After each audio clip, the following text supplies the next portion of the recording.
So Lazarus himself is a typological picture of the nation of Israel. And Jesus weeps over Lazarus just like he wept over Jerusalem. So he weeps first for Lazarus, and then he weeps again for Jerusalem. Both times he's weeping over the nation of Israel. But over Lazarus, what does he do? He weeps, then he raises Lazarus from the dead. But who came to Jesus first? Wasn't it Lazarus' sisters? So you have Martha and you have Mary. Both of their names, the etymology of their names mean rebellious or rebellion, which connects us to Ezekiel chapter 16, which gives us the two sisters, which are called Samaria and Judah. So you got the northern and the southern kingdoms of Israel.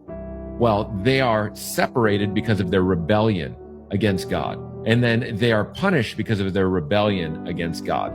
But who gets redeemed first? Well, we know Samaria is going to be redeemed first. So the Samaritans are redeemed first. Why? Because the nation of Israel, the southern kingdom, reject Christ. But the Samaritans accept, because the woman at the well was a Samaritan, and we see her accept. And we're seeing all of that region starting to accept. So we're seeing this picture, this type, this shadow being shown of the nation of Israel being redeemed in the last days, which is really cool. Because what else does it connect us to? So Ezekiel 16 shows us the two sisters, which are Mary and Martha. But Ezekiel 37 shows us the dry bones. And the dry bones are what? They're the nation of Israel that are dead. Not dead in the physical sense, but in the spiritual sense. And they are dry and they are withered up and they have no life in them. They have no breath in them. They have nothing left.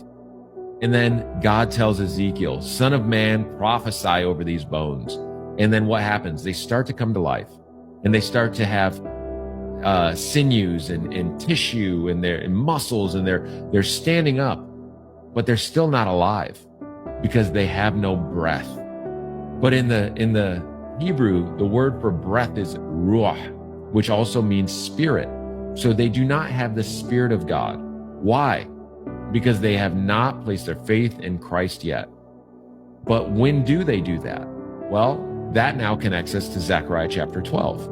Zechariah 12:10 says that in the last days, you'll see the house of David will have the spirit, the ruach of grace and supplication will be poured out on the nation of Israel. Why? And it says, because they will look on him, look on God, who they have pierced, and they will mourn for him as one mourns for an only child.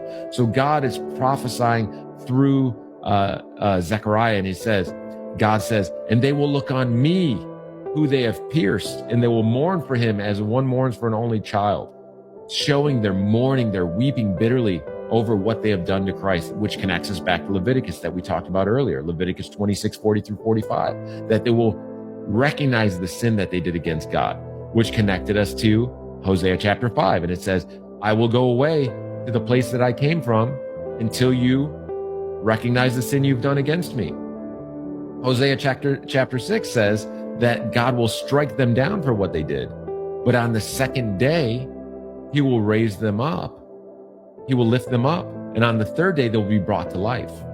So you're seeing this connection, this typology, these prophetic pictures of the nation of Israel being raised back to life.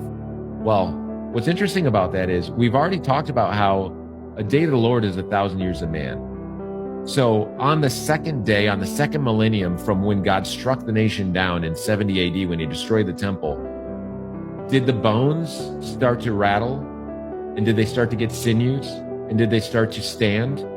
Well, yeah, because in the second millennium after that, 1948, May 14th, nation of Israel became a nation again. But do they have breath? No, because they don't have faith in Jesus Christ. So they're standing as bones with marrow and tissue and muscles. They have this nation that is standing, but they are not alive because they don't have faith in Christ yet, but one day they will. So these prophecies are standing here. They're coming to life before our eyes. And it's so interesting when we actually make these connections. And how else do we see this typological connection? When will these things happen? Well, that takes us to the story of Joseph. Because just like Jesus wept at two different events, Joseph in Genesis weeps over his brothers two different times. So the first time they present themselves to him, he feeds them but sends them away. He doesn't reveal himself to them. So he is a picture of Jesus. This is during the 7 years of the famine. So 7 years of the famine, he sends them away. They don't know who he is.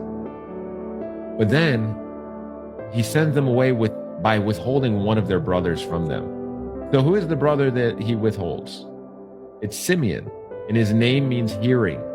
So remember when Jesus tells the nation of Israel, he's like, you have eyes, but you do not see, and you have ears, but you do not hear. So God is withholding the hearing.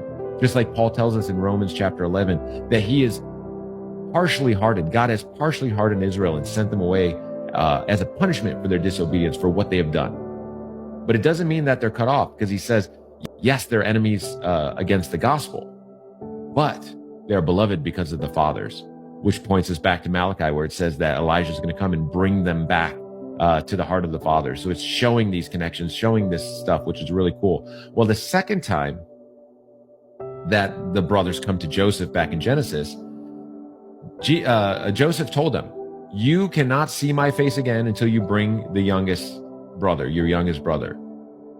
Well, didn't Jesus tell the nation of Israel, you will not see my face again until you say, blessed is he who comes in the name of the Lord? So he's talking to them as the nation of Israel. The remnant of Israel will say, blessed is he who comes in the name of the Lord. They're going to profess faith in Christ in the last days. So just like Joseph sent the brothers away with no hearing, Jesus sends the brothers away, the nation away, with no hearing as well. But we had hearing and sight. So they had hearing and sight restricted. Now this is another connection, because the youngest brother, his name is Benjamin. Well, Benjamin is where the tribe of Benjamin comes from. Well, who came from the tribe of Benjamin? King Saul came from the tribe of Benjamin. So Saul is a type and a picture of the nation of Israel as well. So what does he do? How does he picture Israel? Well, he is the anointed one. Just like Israel was anointed, they were called out, they were blessed by God, they were promised these things. These are the chosen people. And he starts in obedience, but he ends in disobedience, and he has a wicked spirit given to him to torment him, just as the nation of Israel ends at Christ when they reject Jesus and they crucify him.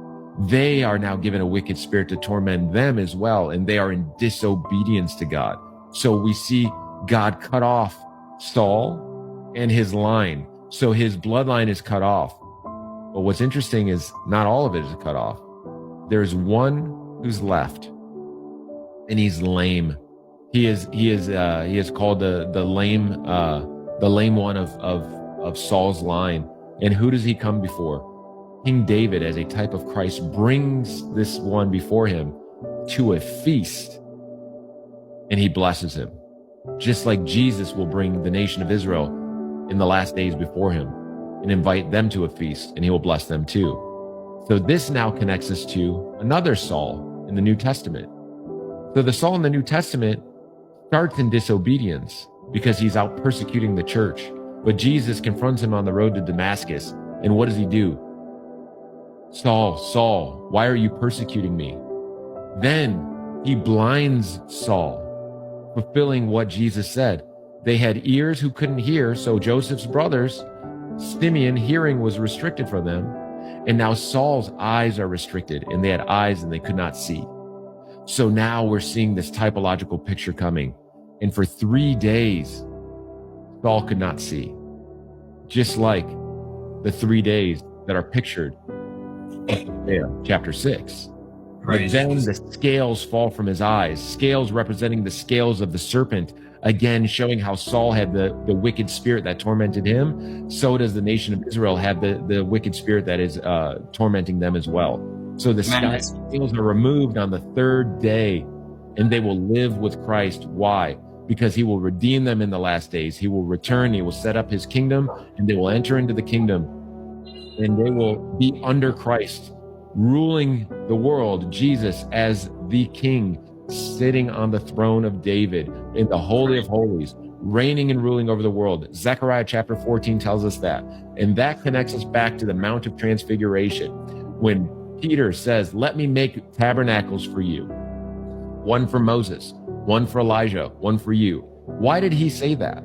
Because in Zechariah chapter 14, it says that they will celebrate the Feast of Tabernacles every single year in remembrance of Jesus coming to reign on earth, because God will tabernacle eternally with man from that time on.